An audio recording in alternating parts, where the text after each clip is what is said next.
আজকের এই ঘটনাটি আপনাদের আত্মাকে জাগিয়ে তুলবে। এজন্য অনুরোধ, ঘটনাটি একেবারে শেষ পর্যন্ত দেখবেন প্রিয় বন্ধুরা। আজকে আমরা আপনাদেরকে একটি হৃদয় বিদারক ঘটনা শোনাতে চলেছি।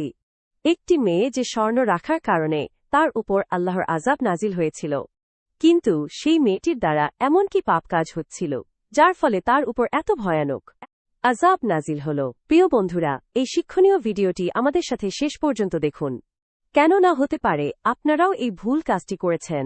আজকের ঘটনাটি আব্দুল গফুর নামের একজন ব্যক্তি, যিনি একটি মসজিদের ইমাম সাহেব, তিনি বর্ণনা করেন। আসরের পরের সময় ছিল এবং এই সময় অনেক বেশি গরম ছিল, অনেক রোদ ছিল, যার ফলে বাড়ি থেকে বের হতে ইচ্ছে করত না। মসজিদের মধ্যে আসরের নামাজ পড়তে আসা মানুষের সংখ্যা অনেক কম ছিল না। নামাজ শেষ হওয়ার পর যখন মানুষগণ নিজের নিজের বাড়িতে যেতে লাগল, তখন আমি মসজিদের মধ্যে একটি কোণায় ফ্যান ছেড়ে দিয়ে শুয়ে পড়লাম এবং ভাবলাম একটু বিশ্রাম করে নিই। তবে তখনই মহল্লার এক ব্যক্তি আব্দুল গফুর আমার কাছে চলে এলো এবং এরপর সে বলতে লাগল, মৌলভী সাহেব, আমার স্ত্রী ইন্তেকাল করেছে, তার জানাজার নামাজ আদায় করতে হবে, তাই আপনি জানাজার নামাজ পড়াবেন। আমি তার কথা শোনার পর প্রথমত তার সাথে আফসোস করলাম এবং বলতে লাগলাম, তোমার যুবতী স্ত্রীর মৃত্যুর খবর শুনে আমার অনেক দুঃখ লাগল। আল্লাহ পাক রব্বুল আলামিন তাকে জান্নাতবাসী করুক। এরপর আমি তাকে জিজ্ঞাসা করলাম, Themerileg tued, Bal Kolifrekumum Falsatcha, Ratai Kamahon Bitamachalevraend Dant, Ratai Kamahon Ratend, Ratai Kalikan Bita, Rathalifrekumar, Ratamahon Vita, Ratan Bitamahon Bita, Ratan Bita, Dokon Rata, Ratan Bitan Bitan Bita, Ratan Bitalikumar, Watan Bitan. আমি জানাজার জন্য রেখেছি এবং আমি চাই জানাজার নামাজ আপনি পড়াবেন। আব্দুল গফুরের কথা শোনার পর আমি তাকে সান্ত্বনা দিতে লাগলাম। তাকে বললাম, তুমি চিন্তা করিও না, আমি জানাজা পড়িয়ে হাইছেই দিব। এরই মধ্যে মসজিদের ভেতর বাচ্চারা আসা শুরু করল এবং আব্দুল গফুরও পেরেশান হয়ে কখনো কবরের দিকে তাকাত তো কখনো মায়েতের দিকে তাকাত। সে নিজেও অনেক বেশি চিন্তিত এবং পেরেশান ছিল। আমি নিজেও অনেক বেশি অবাক এবং চিন্তিত ছিলাম, কেননা এর আগে এমন দৃশ্য আমার সামনে কখনো ঘটে এবং আমি কখনো এমন ধরনের কোনো ঘটনাও শুনিনি। সেই সময় অন্ধকার ঘনিয়ে পড়েছিল এবং কবরস্থানের পরিস্থিতিও অনেকটা গম্ভীর হয়ে গিয়েছিল। আমার নিজেরও লোম দাঁড়িয়ে গিয়েছিল। তবে তারপরেও আমি তসবিহ পাঠ করতে লাগলাম এবং জিকির আজকার করতে লাগলাম। এবার আব্দুল গফুর অনেক বেশি পেরেশান হয়ে পড়েছিল এবং চিন্তিত হয়ে পড়েছিল। সে চিন্তা করতেছিল সবই কি হচ্ছে, এমনকি সেখানকার গোরখদকে সেখানে উপস্থিত থাকাটা ভালো মনে করল না। সেও সেখান থেকে চলে যেতে চাচ্ছিল। তবে আমি এবং আব্দুল গফুর তাকে অনুরোধ করলাম সে যেন অন্য একটি কবর খনন করে দিয়ে, যাতে করে সেখানে মায়েতকে দাফন করা যায়। এমনিতেই তো সকল মানুষ এখান থেকে চলে গিয়েছে, এখন শুধু আব্দুল গফুর আর গোরখদক সেখানে উপস্থিত ছিল, তাই তো? গোরখদক অনেক বেশি ভয় পাচ্ছিল। প্রথমে তো সে না করে দিয়েছিল, তবে আমাদের দুজনের অনুরোধ করার পিখন ডিলেমেকিউজো মোটাবেন প্যারেন সে রাজি হয়ে গেল এবং অন্য একটি কবর খনন শুরু করল। অন্য দাখানা আদিলহা একটি কবর খনন করার পর সে আমাদেরকে মায়েতকে নিয়ে আসতে বলল এবং সে নিজে একটি সাইডে দাঁড়িয়ে গেল। আমি এবং আব্দুল গফুর মায়েতকে দ্বিতীয় কবরের কাছে নিয়ে আসলাম এবং সেটিকে নিচে নামাতে লাগলাম। তবে একই সেই কবরের ভেতর থেকে অনেকগুলো সাপ এবং বিছু বের হতে লাগল এবং সেই কবরের ভেতর থেকে আজব ধরনের আওয়াজ বের হতে লাগল। এরপর গোরখদক যখন সেই দৃশ্যটি দেখল, তখন সে ভয় পেয়ে কবরস্থান ছেড়ে পালিয়ে গেল। এই সময় কবরস্থানের মধ্যে শুধু আমি এবং গফুর উপস্থিত ছিলাম। আব্দুল গফুরের চোখের মধ্যে পানি ছিল, অন্তরের মধ্যে ভয় ছিল এবং তার ঠোঁট কাঁপতেছিল। তখন গফুর আমাকে বলতে লাগল, মৌলভী সাহেব, এ কি হচ্ছে? যখনই আমার স্ত্রীকে কবরে না নামানো হয়, তখনই কবরের মতো সাপ এবং বিছু দেখা হচ্ছে। এখন আপনি বলুন, এসব কি? আমি এখন কি এলাক সে নেই করব? হওয়া আব্দুল গফুরকে পেরেশান দেখে তাকে আমি সান্ত্বনা দিতে লাগলাম এবং বললাম, আসো আমরা দুজন মিলে আরও একবার চেষ্টা করে দেখি এবং তাকে দাফন করি। আমি আশা করি এবার এমন কিছু হবে না। এবার যখন আমরা মাইয়েতকে কবরের মধ্যে নামাতে লাগল, যখন এবারও একই দৃশ্য দেখা গেল। আমার শরীর ঘামে ভিজে যেতে লাগল একজন মসজিদের ইমাম হওয়ার কারণে আমার এ সম্পর্কে ভালোই ধারণা ছিল এবং আমি ভালো করে জানতাম যে এটি আল্লাহ পাক রব্বুল আলমিনের তরফ থেকে গজব নাজিল হচ্ছে। নিশ্চয়ই এই মহিলাটি এমন কোনো একটি কাজের সাথে লিপ্ত ছিল গিন্ডাওটা চ্যালেঞ্জ হেল খেরেন্স, যার ফলে এই আজাব নাজিল হচ্ছে। মেয়েটি মৃত্যুবরণ করেছে, তবে তাকে কবর দেওয়া যাচ্ছে না। এরপর আমি গফুরকে বলে লাগলাম, আমার আহেলিয়া এমন কি কাজ করত সে কি ইল্লানিহি ইউন্ডামার রোডাউস ফুমার রোডাউস এমন কোন কাজ করেছিল, এমন কোন গুনাহ করেছিল যার সদ্রাক্ষেপ ফোন ফলে তার উপর এই আজাব নাজিল হচ্ছে আমার মুখ থেকে। এমন কথা শোনার পর আব্দুল গফুর কান্না করতে লাগল এবং বিনয় বলে লাগল, মৌলভী সাহেব, আমার আহেলিয়া তার জীবনে শুধু একটি গুনাহের কাজ করেছিল এবং মনে হয় এটি তার শাস্তি। আব্দুল গফুরের চেহারা অনেক বেশি দুঃখী ছিল এবং সে সেই সময় অনেক বেশি চিন্তিত হয়ে পড়েছিল। শেষে আমি আব্দুল গফুরকে বললাম, হিম্মত রাখো এবং সবকিছু বলো, আমাদেরকে মাইতকে দাফন করতে হবে এবং যতক্ষণ না তুমি আমাকে আসল ঘটনা বলবে ততক্ষণ কিছুই করতে পারব না। আর এমনিতেও সকল মানুষজন এখান থেকে চলে হিমঠান গিয়েছে, ফাওরেশন জামা হয়ে গিয়েছে, ইমঠান এবং অন্ধকার হয়ে গিয়েছে এবং এশার ওয়াক্ত হয়ে যায়। তুমি আমাকে আসল কাহিনী বলতে শুরু করো যাতে করে আমরা মাইয়েতকে দাফন করে এখান থেকে চলে যেতে পারি। আব্দুল গফুর ভালো করেই মৌলভী সাহেবের কথা বুঝতে পেরেছিল এবং এরপর সে বলে লাগল, মৌলভী সাহেব, এটি আজকে থেকে 6 বছর আগের কাহিনী, যখন আমি এবং আমার আহিলিয়া অন্য একটি এলাকায় বসবাস করতাম। আমরা দুজনে অনেক বেশি সুখী ছিলাম। সেই সময় আমার বিয়ে হওয়ার মাত্র 3 বছর হয়েছিল এবং আমার বাড়িতে শুধুমাত্র একটি ছেলে সন্তান ছিল। আমি অনেক ভালো একটি চাকরি করতাম এবং আমি সেখান থেকে যে স্যালারি পেতাম তা দিয়ে আমি আমার স্ত্রী এবং আমার সন্তান ভালো করেই জীবনযাপন করতে পারতেছিলাম। তবে আমার স্ত্রী স্বর্ণ, অলংকার, গহনা এসব কিছুর অনেক শখ ছিল। তার নতুন নতুন কাপড় পরিধান করার শখ ছিল এবং সে যখন অন্য মহিলাদেরকে ভালো পোশাক এবং অলংকার গহনা পরতে দেখত তখন তার মনের পোশাক এবং অলংকার গহনা পরতে দেখত তখন তার মনের আমি এই বিষয়ের উপর চিন্তা করতে বাধ্য হয়ে পড়ি এবং চিন্তা করলাম আমারও আমার স্ত্রী এবং সন্তানের ভালো থাকার জন্য বাইরে চলে যাওয়া উচিত। এই কারণে আমি আমার জমা করা সকল টাকা পয়সা একটি এজেন্টকে দিয়ে দেই, আমার বন্ধুর বলা। তবে সেই এজেন্টটি ফ্রড ছিল এবং সে আমার টাকা মেরে দিয়েছিল। আমি যেহেতু চাকরিও ছেড়ে দিয়েছিলাম বিধায় এখন আমার কাছে অন্য চাকরির অপশনও ছিল না এবং যে সকল টাকা পয়সা আমি জমা করে ডেকেছিলাম সেগুলো এখন নেই। আমাদের বাড়ির পরিস্থিতি খারাপ হতে লাগল।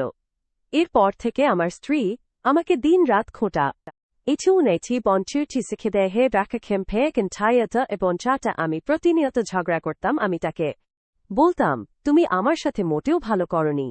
আগে আমি যে চাকরিটি করতাম সেটি দিয়ে আমাদের দিনকাল ভালোই যাচ্ছিল, তবে তোমার না শুক্রিয়ার কারণে সে সকল কিছু ধ্বংস হয়েছে গিয়েছে। বিরক্ত হয়ে আমি যে সকল ছোটখাটো কাজ পেতাম তাই করতাম, তবে এখন আগের মতো বাড়িতে সুখ শান্তি ছিল না।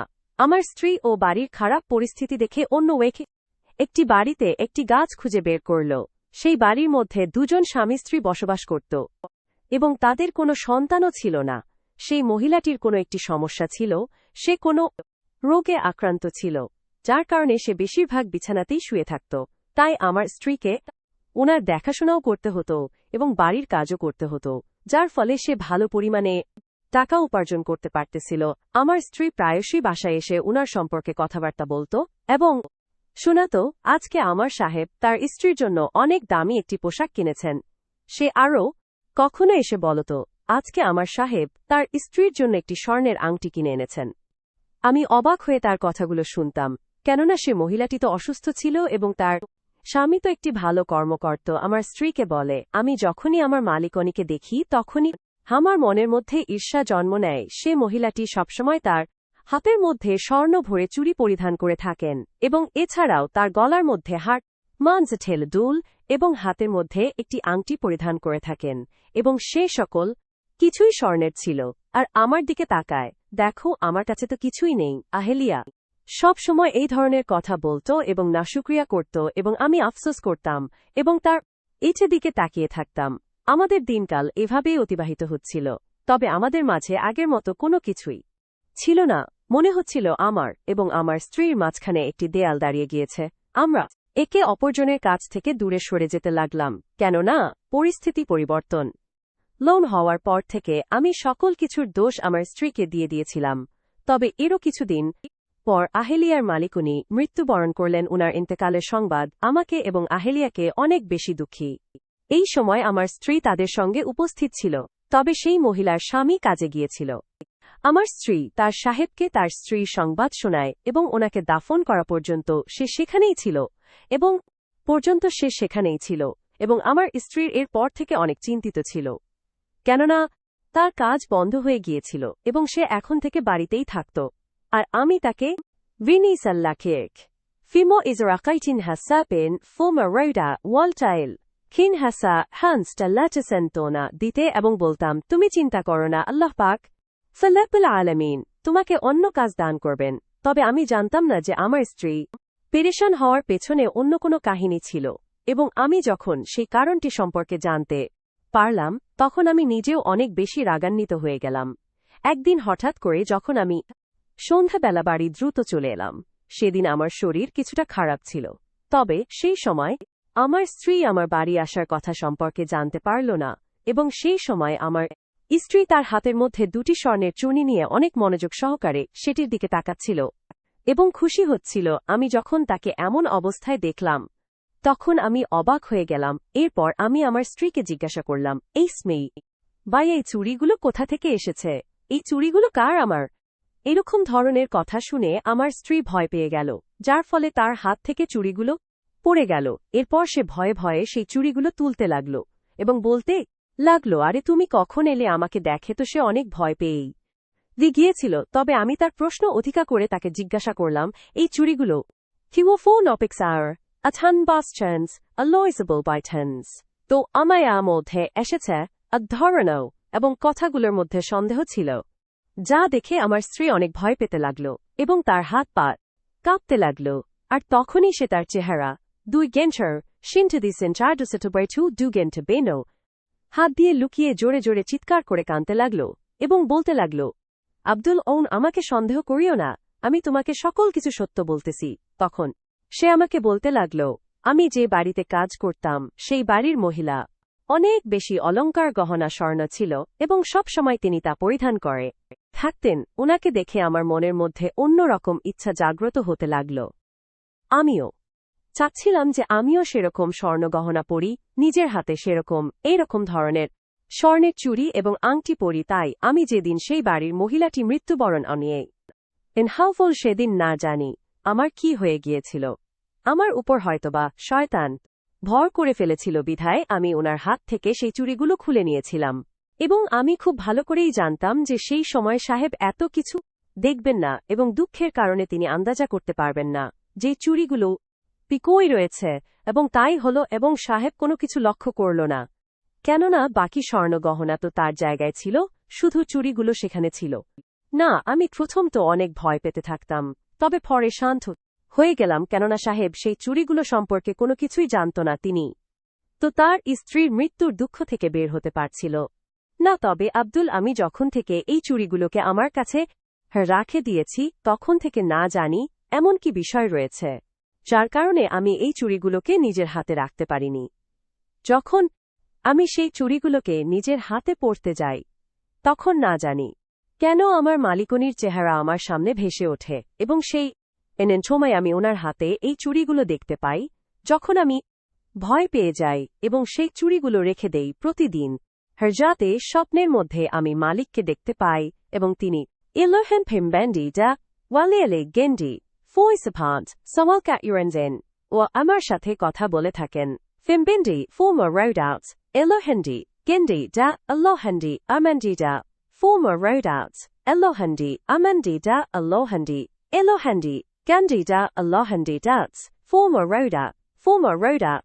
এ কি করলে? তুমি একজন মৃত মহিলার সাথে ধোঁকাবাজি করেছ, তার আমানতকে তুমি খেয়ানত করেছ, এবং এই কথাগুলো তিনি প্রতিদিন আমাকে বলতে থাকেন এবং আমি ভয় পেয়ে উঠে বসে পড়ি। আমি বুঝতে পারতেছি না আমি এখন কি করব। এই চুড়িগুলো আমার জন্য অভিশাপ হয়ে দাঁড়িয়ে গিয়েছে। আহিলিয়া যখন অসহায় হয়ে এই কথাগুলো আমাকে বলতেছিল তখন আমি অবাক হয়ে তার দিকে তাকিয়েছিলাম। আমি বিশ্বাস করতে পারছিলাম না যে আমার এমন ভুল কাজ করবে এবং সে এরপর তার সম্পর্কে আমাকে বলবেও না। আমি তাকে কি বলবো আর কি, বা গালিগালাজ ময়দানে করব, কেননা সে তো আগে থেকেই আফসোসের জলে ডুবে গিয়েছে। তাই আমি তাকে বলতে লাগলাম, তুমি আসলেই এই কাজটি Beinokoti, Baishanjashanwalena Zetiva, Tradao, Stumwater, Benina Parent, Soma Rodas, Baishanwali Mea Hol Church Gunifalfisore Kilostrates বাইতে যাও এবং ওনাকে সকল ঘটনা বলে দাও। নিশ্চয়ই তিনি তোমাকে ক্ষমা করে দিবে। আমি আমার স্ত্রীর কাঁধে হাত রেখে তাকে নরম সুরে বলতে হাই লাগলাম, তবে সে ভয় পেয়ে গেল এবং বলতে লাগল, না না আব্দুল আন, আমি এই কাজটি করতে পারব না। কেননা যদি আমি এই কাজটি করি তাহলে সাহেব আমাকে জেলে পাঠিয়ে দিবে। আমি ভালো করেই জানি সাহেব একজন সততাবান ব্যক্তি এবং তিনি কোনো মতেই অন্যায় পছন্দ করবেন না, এবং মালিকনির মৃত্যুর পর মাঝে থেকে এমনিতেই তিনি কঠোর হয়ে গিয়েছেন। আমি জানি যদি আমি আমার ভুল ওনার সামনে স্বীকার করি তাহলে তিনি আমাকে ক্ষমা করবেন না, বরঞ্চ তিনি আমাকে জেলে পাঠিয়ে দিবেন।